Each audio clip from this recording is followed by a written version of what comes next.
This was one of the videos that we were supposed to get through, like, last week, before the old PC died.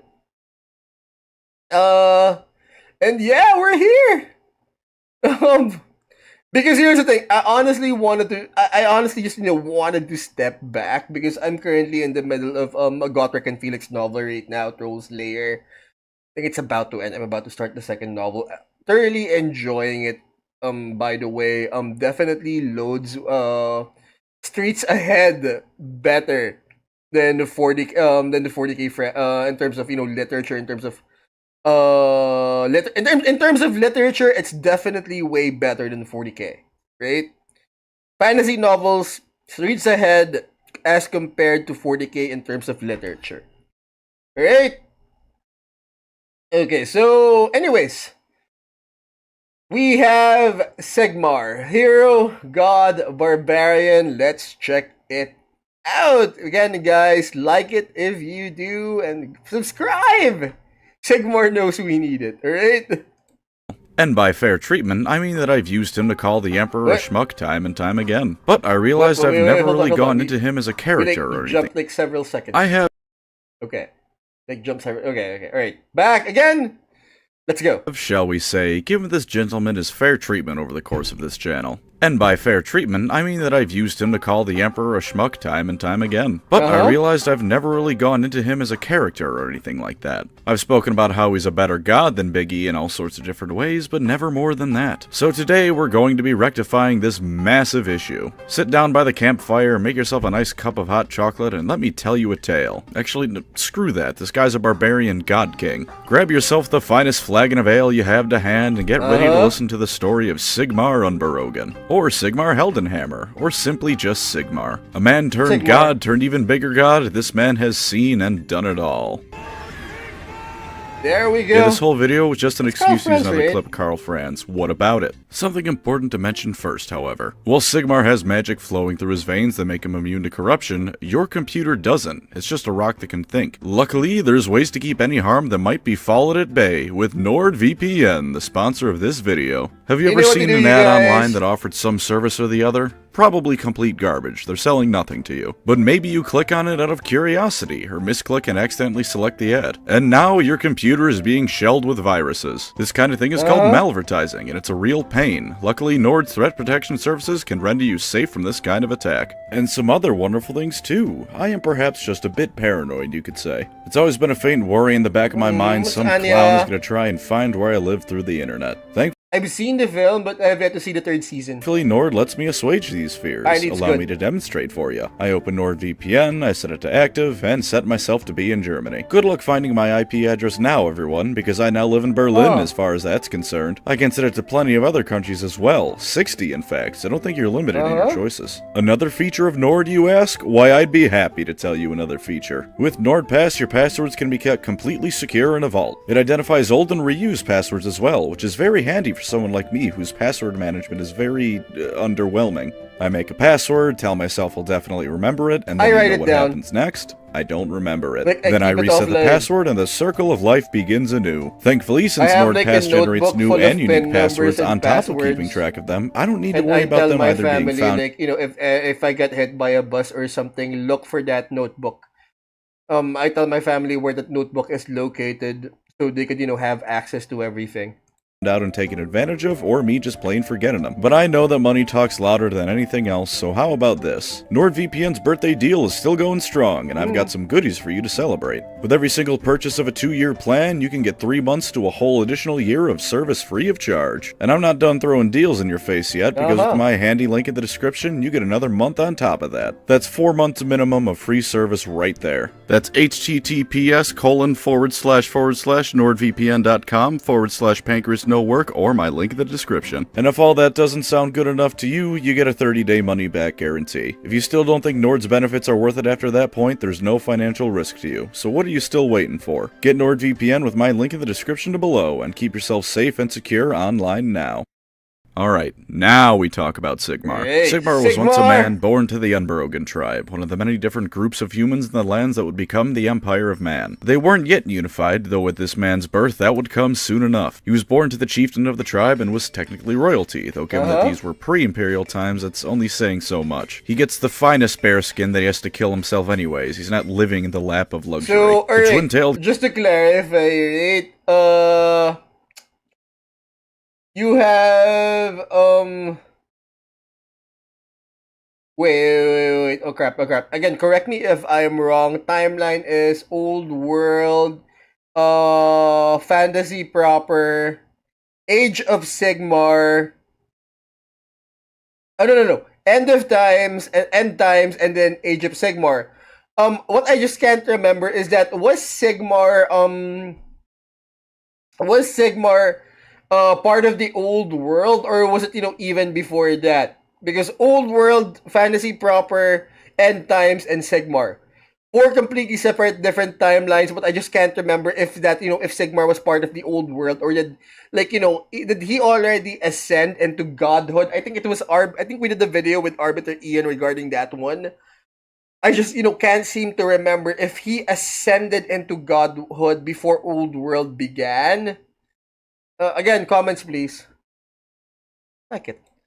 comet soared far overhead, signifying the birth of a legendary hero. He was born in less than ideal conditions. By that I mean his mother died mid-birth because an orc decided to take a chopper to her vital organs. She died of blood loss, but Sigmar's father and his bodyguard managed to reach her before the orcs could cut short all of Warhammer. This wasn't even like a Tzeentch orchestrated plot or something, this just happened. I'd say poor Sigmar, but his mom wasn't exactly having the time of her now-ended life, now was she? After this, he lived the typical life of your young barbarian war chief, prince, whatever. He underwent what was called Dooming Day, a coming-of-age ritual where he gets locked in a tomb of his ancestors and sees if they have anything good to tell him. Not having too much to tell him, Sigmar climbed out of the cave and saw that, as it turns out, his father ruled over little more than a bunch of scared hamlets. And Sigmar was not happy about this. It was time to change things. First, Sigmar grabbed some of his friends, who together apparently made a pretty balanced D&D group, and went to kill a big boar that had gotten quite the reputation for killing people that tried to do this. When they got there, his friends all booked it, and Sigmar tamed it by yanking a spear out of its back before going his separate way. This might not sound too important, but consider this. It sets a precedent. Sigmar can smash things flat with no problem if he needs to, but the man is more than just a roid-raging barbarian. He can think, he can make diplomacy. Keep that in mind for later. As for some actual fun stuff, though, when he turned 15, he saved the life of the High King of the Dwarfs. Some orcs have been raiding Unbroken lands, and Sigmar actually shares something in common with Commander Farsight, at least in fantasy. Any amount of orcs alive more than 0 is far too many orcs. But these orcs held something special. Kurgan Ironbeard, the High King of the Dwarves at the time and possessor of one of the single dwarfiest names to ever exist. Speaking of dwarves,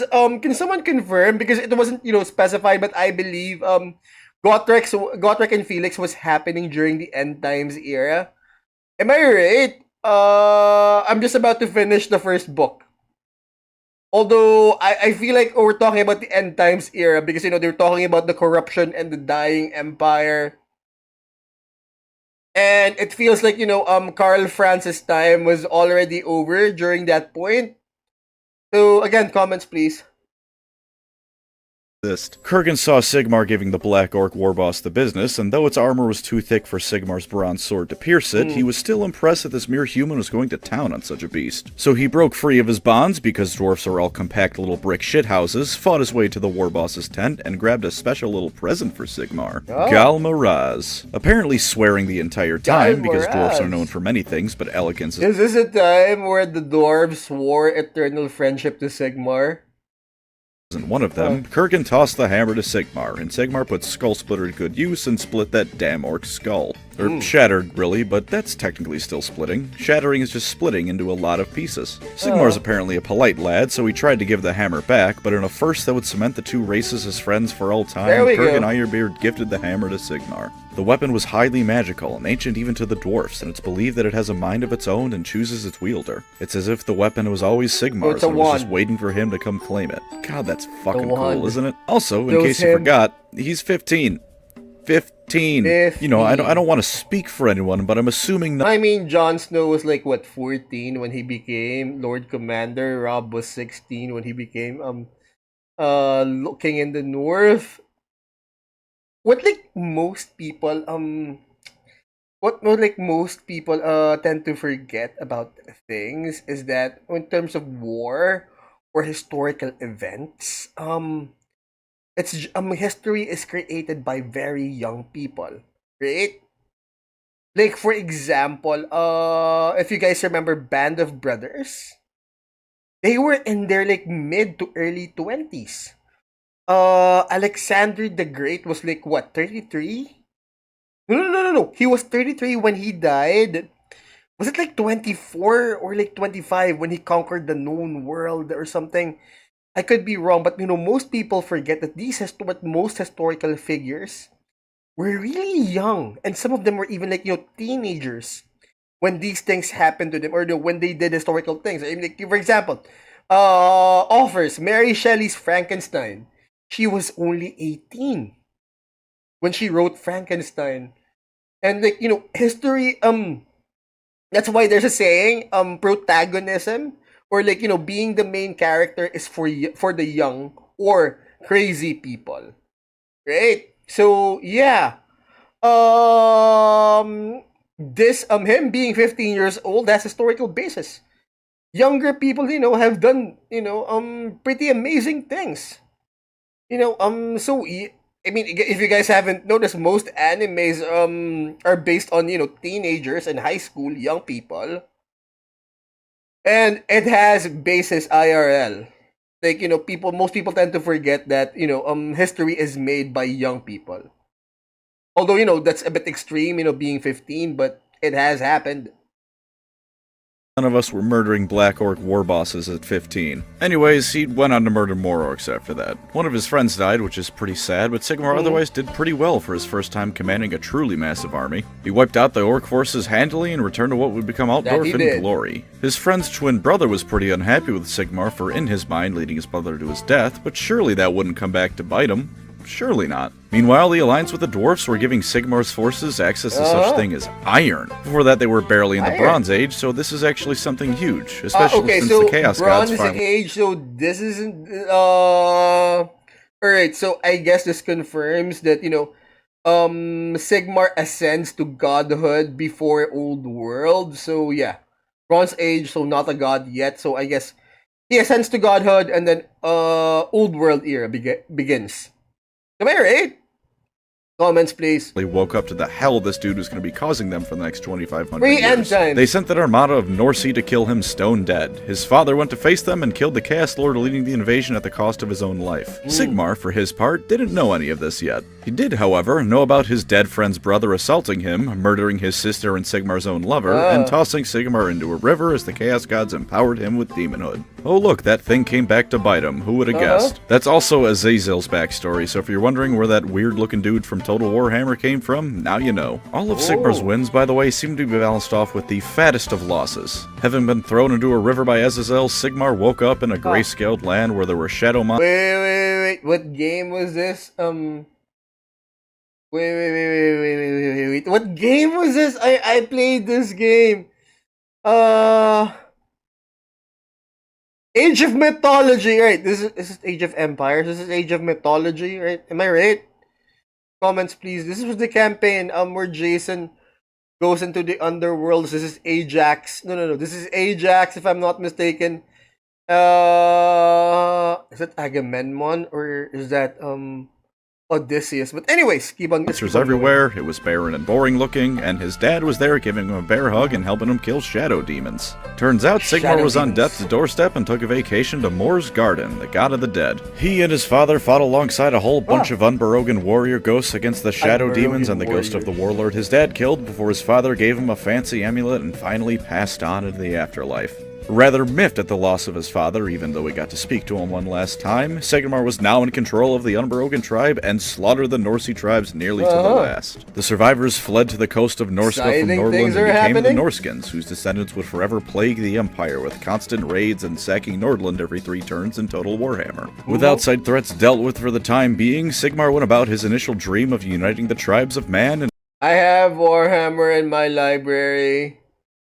I just, you don't feel like it yet. to one proud nation. While there are various tales of valor he embarked upon here, there's one I'd like to focus on in particular, the subjugation of the Teutogens, those who would become Middenlanders of the province of Middenheim. Their king, Artur, decided he was going to turtle on the Fauschlag, the almost impenetrable fortress atop Middenheim. Sigmar gave him a day before he climbed up there himself and demanded he account for his actions, as well as submit before challenging him to one-on-one combat near the Flame of Ulrich, the chief gods of the lands. Artur couldn't exactly back down from honorable combat right next to the holiest altar of a war god, and so the duel began. Sigmar was pushed back into the Flame of Ulrich, but unlike Malekith, Ulrich was actually quite fond of this lad. So with the power of the god of winter and wolves coursing through his veins, Artur was Galmaraz and the Teutogens, now a part of Sigmar's growing realm. The rest of the empire was united in relatively short order, and then because reality realized Sigmar had a moment to breathe, the tide of greenskins larger than any other were making their way towards the Dwarven Empire. An issue for several reasons, one because the two nations were now friends, and two because after you get through the dwarves you get to the Empire. Sigmar killed one army of them, then Kurgan showed up and said, "Hey chief, that was the warm-up." So in preparation for round 2, Sigmar convinced a whole bunch of people to rally behind him while the dwarves held the bulk of the greenskins at bay. Only 2 tribes refused his call, the Utones, who were the ancestors. I remember that particular story is that, one of the reasons why the dwarves were on the back foot,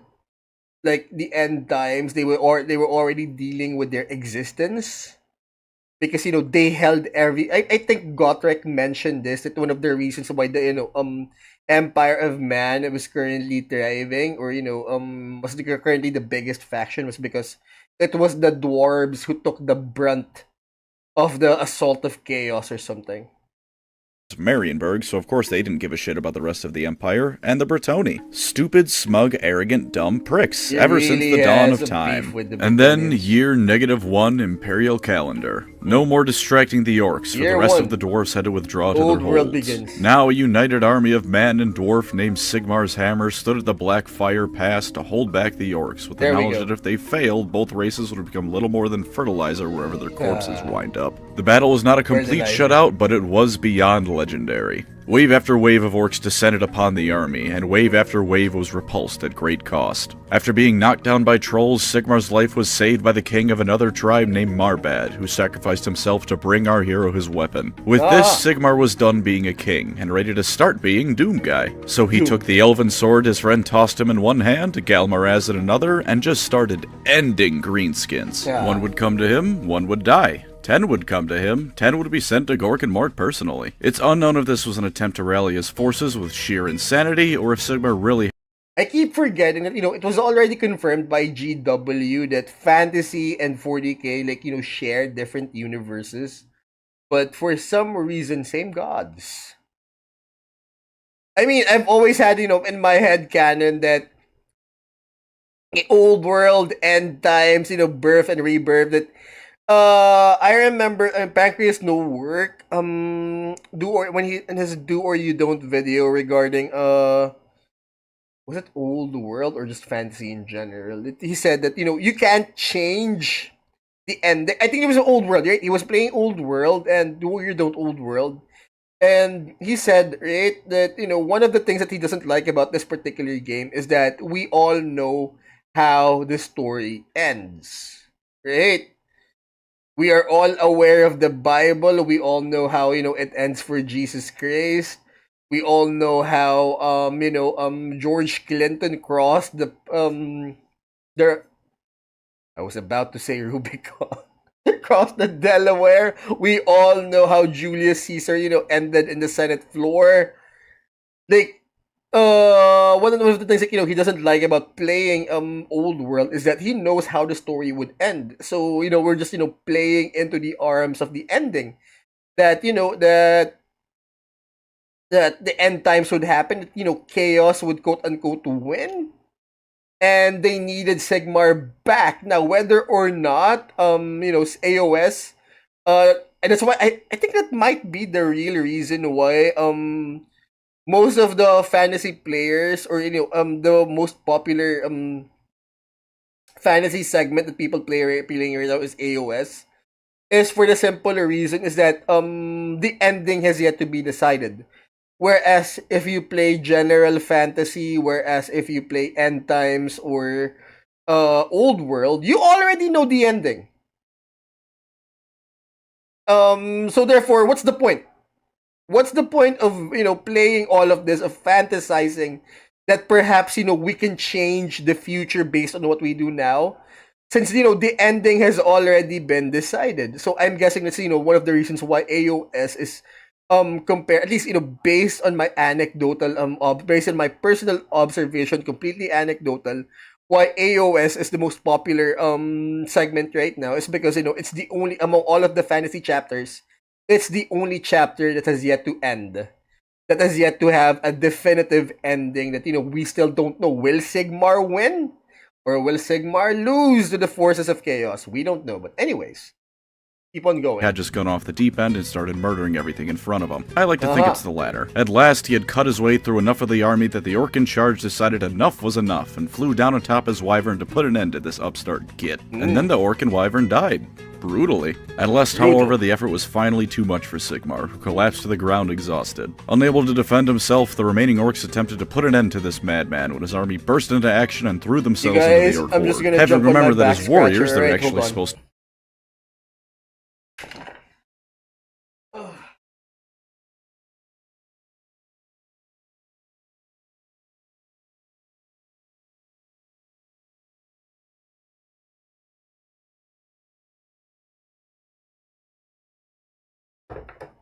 I'm sorry, it was like bothering me that my back scratcher was all the way across the room.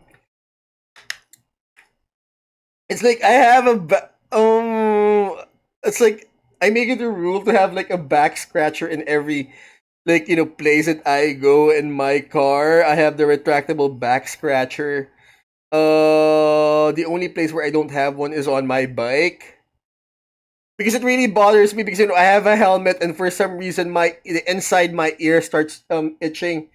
And then right now, in my car, the retractable back scratcher is a godsend. But here, yeah, I mean, everything's fine. But anyways, to fight and not just watch their general do all the work, the Greenskins were routed as man and dwarf put them to the sword. With this, and one last little ceremony by the Pope of Ulrich just to make sure he was super extra for real worthy, Sigmar was crowned the Emperor of the lands now known as the Empire of Man. One last tribe was brought to heel with diplomacy, Proto-Marienburg was invaded and conquered, and Sigmar's 50 years of rule began. And it was good. Sigmar even found a cool crown of sorcery, which most certainly did not tempt him with promises of power if he would just surrender his free will. Then the Norsey tribe came back and killed another one of Sigmar's friends. By God, having any kind of personal relationship with this man is a death sentence. Sigmar responded with a small little bit of genocide, just a tad, against a group of traitorous tribesmen, until one of his childhood friends who somehow made it to adulthood calmed him down. Sigmar wept the most manly of tears over what he had done and ceased his actions. Then this scenario repeated itself another time until Sigmar finally realized that the goddamn crown he picked up was screwing with his brain and turning him into a real asshole, as well as rather gaunt and skeletal. I wonder who could be causing that to happen. The remaining Norskin siege Middenheim. The friend who talked Sigmar down from the ledge the first time was killed, because of course he was, and the Norskins were driven back once more. Sigmar decided he was sick of waiting for them to come to him and went to them instead, and many Norsey villages were destroyed. See, I might feel bad for them if they didn't worship the Chaos Gods. It's kinda hard to pity someone who worships the pantheon of Satans. So Sigmar went full Conan the Barbarian again for a bit. He once again stopped short of killing everyone though, which this time I won't even pretend to hold any pretenses about what happens. It leads to more chaos problems down the line. But first, what you've all been waiting for. Nagash wants his damn crown back, and boy did he put up one hell of a fight to get it. Across the entirety of the Empire, undead rose as one and assaulted the lands of the living. Not intending to conquer, but rather keep the Empire divided as undead attacked each of the regions, Nagash himself made for Reichdorf. That's Altdorf, by the way. I know I mentioned Altdorf earlier, but it wasn't called that yet. I'm gonna keep calling it Altdorf, though. Wearing Nagash's crown as the two rode out to battle, Sigmar rallied the city as the living and undead clashed in a battle rivaled only by Blackfire Pass. Though wearing the crown gave Sigmar some resistance to Nagash's magic, Nagash is motherfucking Nagash, and was still wearing our hero down. Brought low by his magic, it was only the arrival of reinforcements that distracted Nagash long enough for Sigmar to break free of his control. In a desperate move, Sigmar threw off Nagash's crown and taunted him, telling him to take his stupid head scepter if he was brave enough. Nagash, greedy dickbag that he is, tried to pick it up and just completely ignored Sigmar for a moment. And then Sigmar did what he did best and beat the shit out of Nagash with Galmaraz, ending him once and for about 20 minutes. Can't really kill this guy.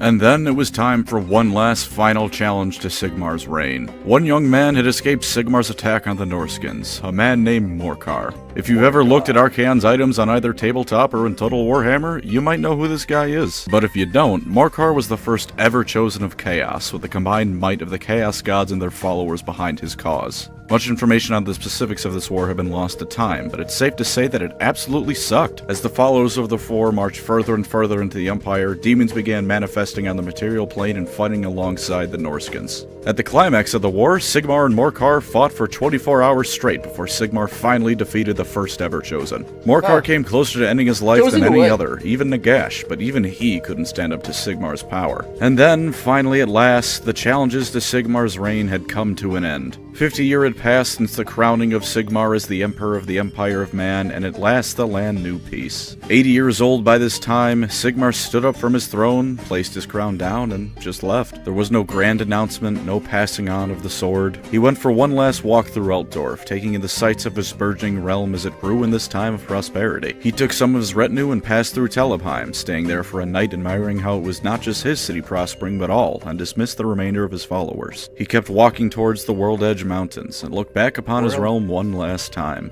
He saw growing cities and roads snaking through the forest as civilization grew far beyond what it So I guess his job was done and he just, sort of like disappears? Sort of the same theme.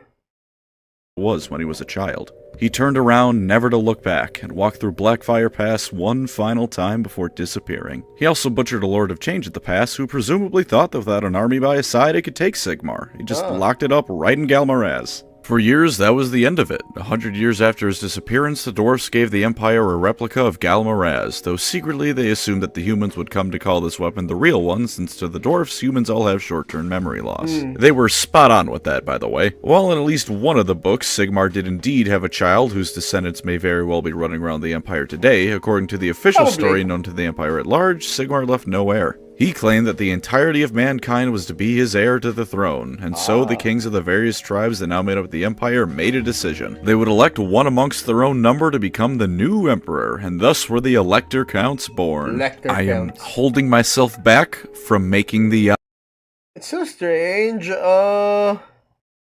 like, that his concept of ascension was given by his followers or by the Empire. Like, he didn't really ascend. Like, there wasn't really any ritual to ascension. That, no light from the sky.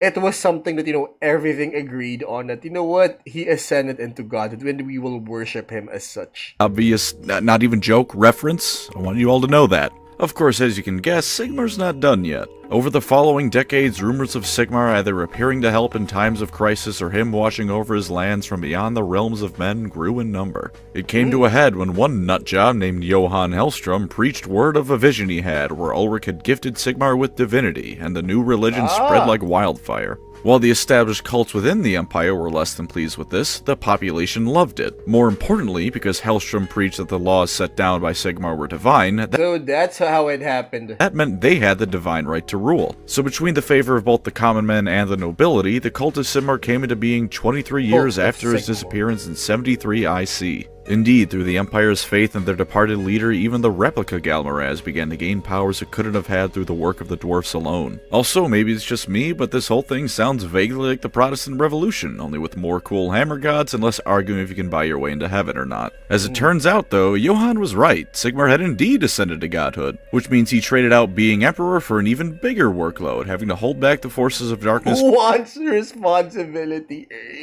I'm in our little island. I always told my friends, like, who would want the leadership position? Who would want the office chair? Who wants, like, the top spot? Because whatever happens, you're gonna be inheriting a burning house. Whoever, like, gets elected gets to inherit a burning house. I mean, Who wants to deal with all of that aggravation? 24/7 now, which is what he was doing before, but now he doesn't get to sleep. Even worse for Sigmar, he had really pissed off the dark gods over the course of his life, and now that he's a god, they were even less happy. So Tzeentch, in a rare showing of actually doing something important in fantasy, trapped Sigmar in the magical vortex in Ulthuan. On the one hand, this meant Sigmar could do little as a god except empower those who fought in his name and the occasional miracle, not much chance to get his hands dirty anymore. On the other hand, imagine trapping Goku or Vegeta in the hyperbolic time chamber. They would have nothing to do except train, and train some more. Sure, while they're in there, they're not going to be a threat, but if they ever get out, you've just given your biggest enemies one hell of a power boost. And that's more or less what happened. Sigmar became bound to the magical wind of heaven, and now we get to the end times. When Teclis tried to bind the winds of magic to various elves, Tyrion, Marathi, and Slaanesh herself screwed the ritual up royally. Pretty much nothing went according to plan, and most of the winds just went to whoever might fit them most on the planet, except for one of them. Heaven. Because as I said, it already found the person who fit it the most, and it was trapped inside the vortex for, 2,000 years or so, just basking in magical energy, growing stronger and stronger. So the vortex trapping him undone, Sigmar threw himself across the world, jumped into the body of Karl Franz, and went to work. Well, no, I'm still bitter about how they handled Karl Franz's death. To give Sigmar some credit, it shows that he hasn't let his time as a god make him soft. Immediately, Altdorf was purged of the Nurgle chaos corruption infesting it, and he took to the field in Franz's body. When he was reunited with Galmaraz, the real one this time, Sigmar had reached the peak of his power. Alas, Warhammer Fantasy's perceived unprofitability had sealed its fate, and in Middenheim, Sigmar wrestled with Archaon over Galmaraz as the world ended around them. He won the battle for his hammer, but lost the war for the planet. So he sat on the core of the world, plummeting through nothingness. And then he was found by Dracothian, who I like to call Puff the Magic Dragon because I couldn't think of a better joke. He brought Sigmar to the realm of Azir and the forming mortal realms at large. And once more did Sigmar go to work. He began protecting and guiding the re-emerging races of man, elf, and dwarf, and freeing any gods he managed to find. Nagash was first, and though Sigmar didn't really like Nagash, at these early stages he needed someone he knew was is this the age of Sigmar? What's going strong on? enough to help him out. Together they fought beings that would supposedly give even the Chaos Gods pause for thought. He slowly came across the rest of what would become his pantheon, sometimes freeing them from a bit of a goof like Grimnir and Grugni, or sometimes just fighting them out and about like the elf heroes turned gods. Together they formed the pantheon of the mortal realms, and it was good.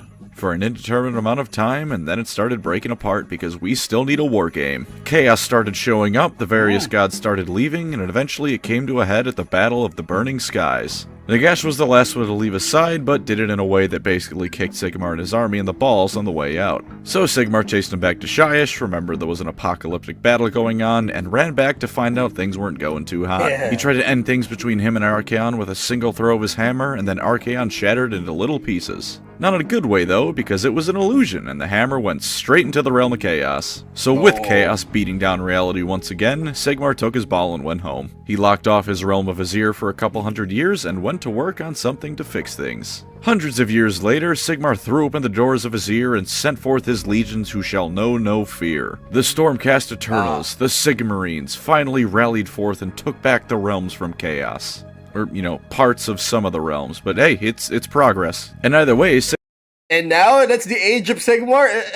Is that what's happening here? Sigmar now has his own Space Marines, ones that are infinitely more interesting than actual Space Marines. Since then, Sigmar's attention in the Age of Sigmar has been on fighting the good fight. He's been trying to figure out how to prevent Stormcast from becoming mindless automatons of his will after they die and reforge enough times, with pretty lackluster results, I gotta be honest. He's learned how to delegate people to problems rather than always resorting to showing up and beating people to death himself, so he's getting pretty good at the whole being a god thing. Marathi ascended to godhood, and he started preparing to fight her and the Daughters of Cain on top of everyone else, and overall his position in Age of Sigmar can be summed up as getting ready to fight everyone at once ever. He's had limited success, but time will tell if the Stormcast can regain some momentum from when they first appeared, or if they'll keep getting their shit kicked in. Also, in regards to Marathi, he sent the Celestin Prime to deal with her instead of doing it himself, with the insinuation that she was still beneath his time and direct attention, which is just great. My thirst for Dark Elf mommy milkers doesn't mean that Marathi deserves anything but the worst in life. He wants more than anything to fight chaos directly alongside his forces, but knows that his responsibilities as a god come first. He also wishes to ascend into the winds of magic themselves, but only after the he can't just go down and kick ass anymore. War against chaos is won. Even as a god, he always wants to move on to bigger and better things. Kinda uplifting in a way. Even as a god, Sigmar knows there's always room to grow. As for his divinity, Sigmar is the god of the Empire, as well as those who would stand against the forces of chaos, orcs, and the undead.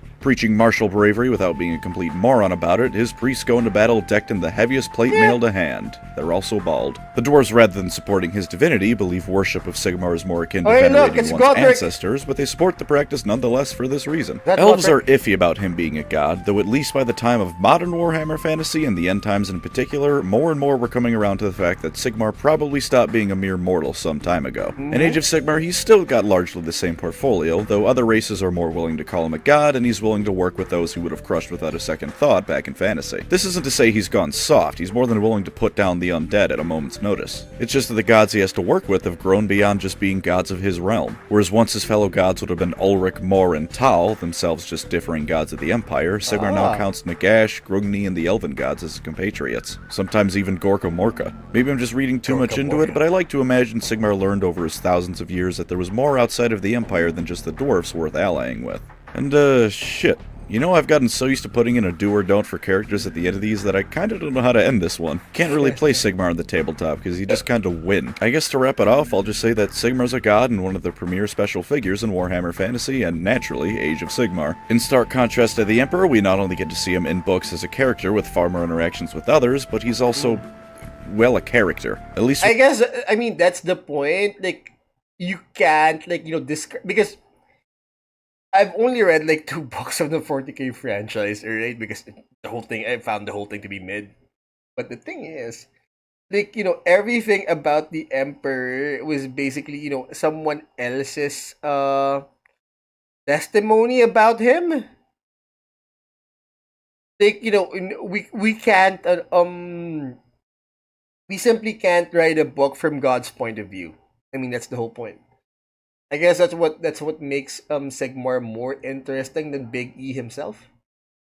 the latest writings about him, the Emperor feels like someone tried to personify the phrase "God works in mysterious ways" in the most annoying way possible, whereas Sigmar has always been an actual character with flaws and motivations beyond save humanity. He's a hot-headed moron who thinks with hammer first, but learns from his mistakes and recognizes when he does something wrong, be it morally or just in the sense of fucking up. So with that, I guess I'll just bring the video to a sudden and jarring halt. I always kind of feel like I'm leaving critical details out, but I've also always imagined this channel as a primer kind of deal. You know, here's the basics, if you're interested there's more out there kind of vibe. Or maybe I'm just justifying laziness. I don't know, but I'm proud to announce that there's been at least one thread in 4chan with several people calling me slurs in it, so either way I can now rest content knowing I've made it to the big time in the Warhammer community. Thank you, of course, to my wonderful channel members. You are the Empire to my Sigmar. I may have created this abomination of a channel, but you all keep it going. If you'd like to support the channel, feel free to subscribe or become a member. Either way, thank you for watching, and take care out there. Alright, guys, again, like it if you do, and bye!